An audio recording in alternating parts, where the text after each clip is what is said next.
Architecture doesn't need to speak too much. It should remain silent and let nature in the guise of sunlight and wind.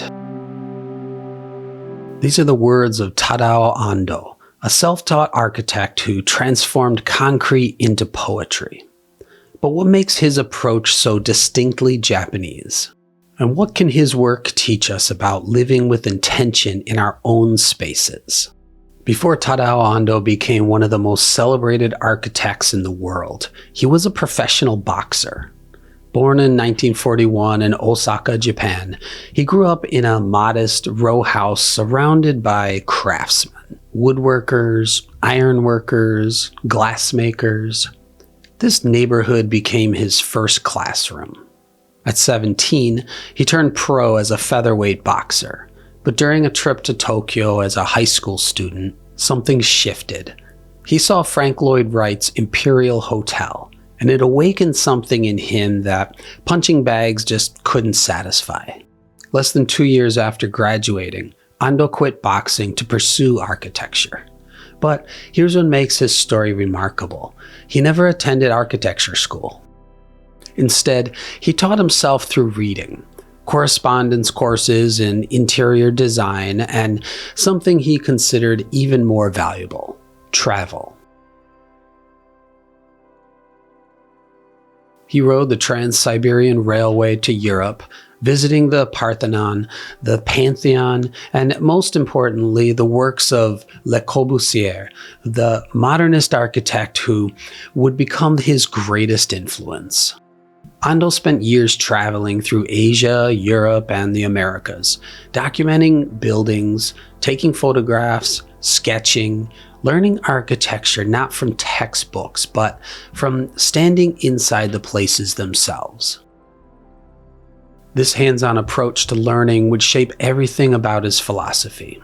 Architecture must be experienced physically, with your body, not just understood intellectually. The philosophy, less as more. When Ando returned to Osaka in 1968, at age 28, he opened his own practice, and right away his work stood apart. While Western minimalism often feels cold and sterile, Ando's minimalism has warmth, spirituality, even emotion. Why? Because it's rooted in something deeper than just visual simplicity. It's rooted in Japanese aesthetic principles that have existed for centuries. The first principle is ma, the concept of negative space. In Japanese, the character for ma combines the symbols for gate and sun, suggesting light streaming through an empty doorway. In Ando's architecture, empty space isn't leftover space. It's designed as intentionally as the walls themselves. Look at his Church of Light. The entire experience centers on what's not there. A cruciform cutout of the concrete wall. When sunlight hits that opening, the absence becomes presence. The void becomes sacred. This is ma. It's the pause between musical notes that gives that melody meaning. It's the empty space in a tea room that allows you to breathe. The second principle is wabi-sabi, finding beauty in imperfection and impermanence. Ando works almost exclusively with raw, exposed concrete, but not the cold industrial concrete you might imagine. His concrete is smooth, carefully cast, left to age and weather naturally. Over time, it develops a patina. Water stains appear. Shadows shift across its surface throughout the day and seasons. Where Western architecture often fights against aging, trying to keep everything pristine, Ando embraces it. The building becomes a living thing, changing with time, recording the passage of light and weather on its surface.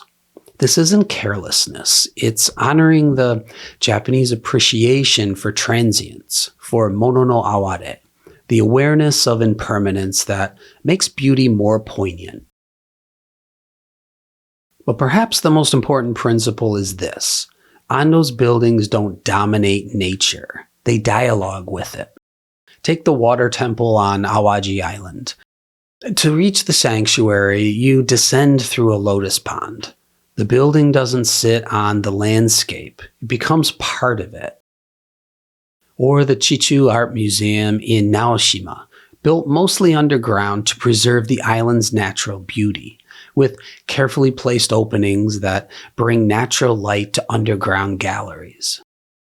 Ando once said, "We borrow from nature the space upon which we build." His buildings frame views of sky, water, gardens. They channel wind. They make you hyper-aware of the movement of light throughout the day. Architecture becomes a lens for experiencing nature more deeply. This comes from a Zen Buddhist principle. Humans aren't separate from nature. We're part of it. Buildings should remind us of that connection, not to sever it. So what can we learn from Ando's approach? How do we apply these Japanese design principles to our own lives and spaces? Lesson 1. Use materials honestly. Ando rarely hides his materials. Concrete stays concrete.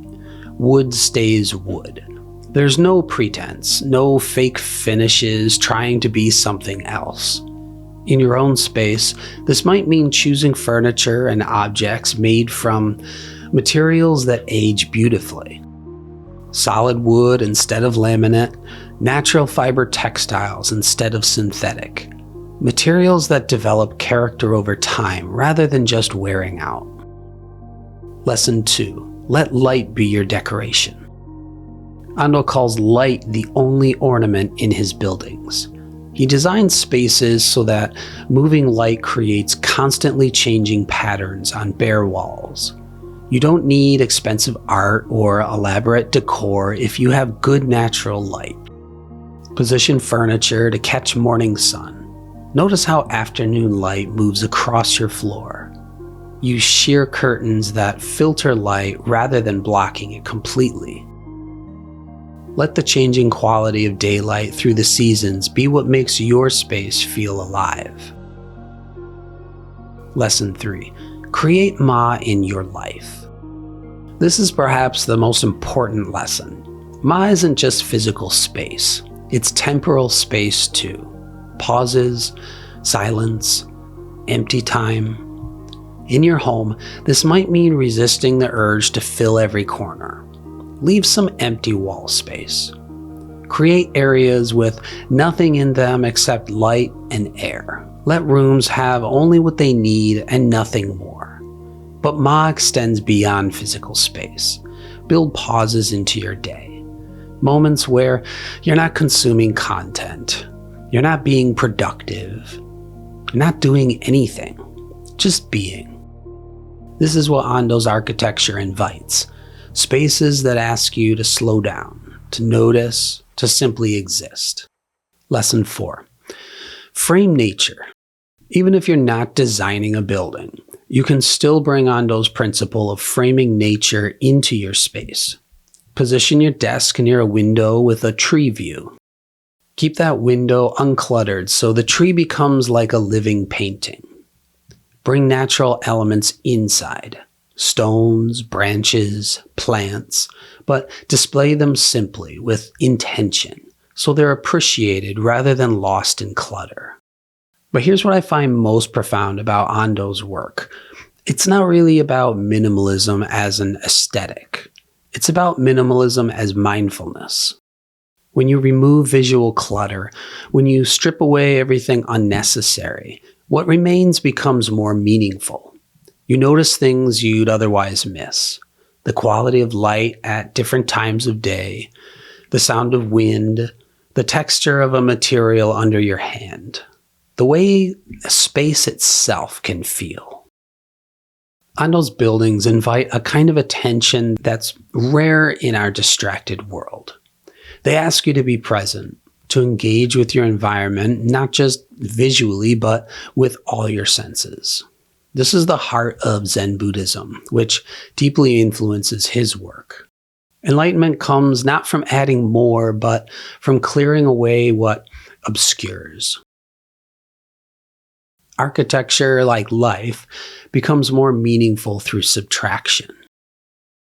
When you stand in the Church of Light, surrounded by bare concrete, with nothing but that cross of light behind the altar, you understand viscerally what Ando means when he says, architecture should remain silent. The silence isn't empty, it's full of possibility, of awareness, of connection to something beyond the self. Tadao Ando's journey from boxer to self-taught architect who would win the Pritzker Prize, architecture's highest honor, is a testament to the power of learning through direct experience, of staying true to your cultural roots while embracing modernity. But more than that, his work offers us a different way of thinking about our relationship to space, to nature, to material things. In a world that constantly tells us we need more stuff, more stimulation, more everything, Ando shows us the power of less. Less distraction so we can focus. Less clutter so we can breathe. Less noise so we can hear. This is what Japanese design has understood for centuries. True richness comes not from abundance, but from attention. From choosing carefully what we keep and letting go of the rest. From creating space, where transformation can happen. Whether you're designing a building or just rearranging your bedroom, the question Ando's work asks us is this: what if the most beautiful thing you could add to your space is nothing at all? If you want to dive deeper into Japanese aesthetics and how they can transform your daily life, I explore these principles in my book, Shizen Style Flow, and in my weekly newsletter, Shizen Style Weekly, where I share practices for bringing Japanese wisdom into your daily life. What's one space in your home where you could create more Let me know in the comments. Thanks for watching. Until next time, stay mindful.